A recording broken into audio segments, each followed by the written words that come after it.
Hey everybody! I guess I'm back here. It's been a while since I've done a video, but I am excited today. Why? Because I'm reviewing something that came from China. So what wonderful Ghostbuster items did I order? I got this Slimer and this Stay Puft. I'm thinking bootleg. Absolutely bootleg. Now first off, these two things are incredibly cheap. I picked up both of them, including shipping, for like 20 bucks Canadian. And like I said just a few seconds ago, I'm pretty sure these are bootlegs because there is like no copyrights, no Sony logos anywhere to be found on these things. And I assume being Sony, they'd be plastered at least on their butts or feet or something. And I have to admit, the main reason I wanted these wasn't because of the Slimer, we'll get to Slimer, but it was because of the Stay Puft Marshmallow Man. Now the first thing I fell in love with about the old Puff Man was how much he reminded me of the classic 1980s Real Ghostbusters Kenner Stay Puft. Here's a shot of them both side by side. Now obviously this new one, this Chinese import bootleg, he's a little bit smaller in size, but there's something about those smaller, awkwarder eyes and that just really excited, happy face that just makes me love him even more. And I must say, for a bootleg, the paint app on this thing is really nicely done. I mean, yeah, the ribbon on top of his hat, it's blue, not red like it was in the film, and also that like little blue ribbon area that goes around his hat, it is really messy. I mean, at least it says Stay Puft though, right? Gotta give it points for that. There's also some shoddy line work done on his chest piece, which for whatever reason just makes me seem to just love this guy even more. I got such a soft spot for bootlegs. And in terms of articulation, really you've got arm swivel. You can move the arms up and down.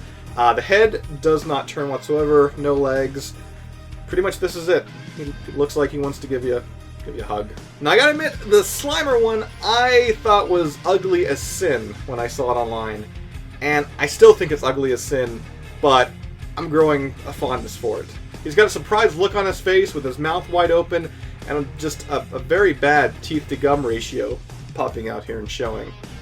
Very bad teeth-to-gum ratio Slimer. Aside from that, the rest of the mold really just features all of these mounds of fat slime. Slime fat. Slime fat? Fat slime? I don't know how to say that.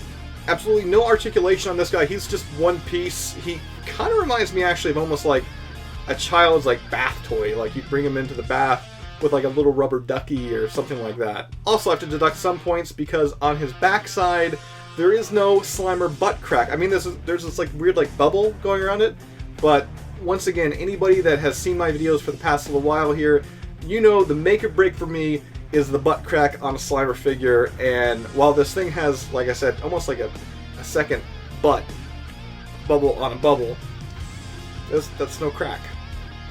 I need crack. So yeah, despite some iffy paint app on Stay Puft and no proper butt crack on Slimer, I've got to recommend these guys to you. I mean, they're on eBay right now, and like I said, I picked them up for about 20 bucks Canadian from China to Canada. And when I say I paid 20 bucks, I mean I did, and then it took so long for them to get here, the seller actually gave me a refund, and then they showed up. I mean, I guess I could give them money back. I mean, that'd be the right thing to do.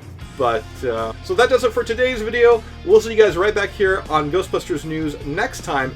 And be sure to check out our website, ghostbustersnews.com. Link is right down below in the description. And if you want to chat with like-minded Ghostbuster fans like yourself, be sure to check out our social media pages. Both our Facebook and Twitter links are right down below in the description. And we'll see you guys right back here next time. Want a warranty in case it happens down the line. Everybody's going down in time. Remember you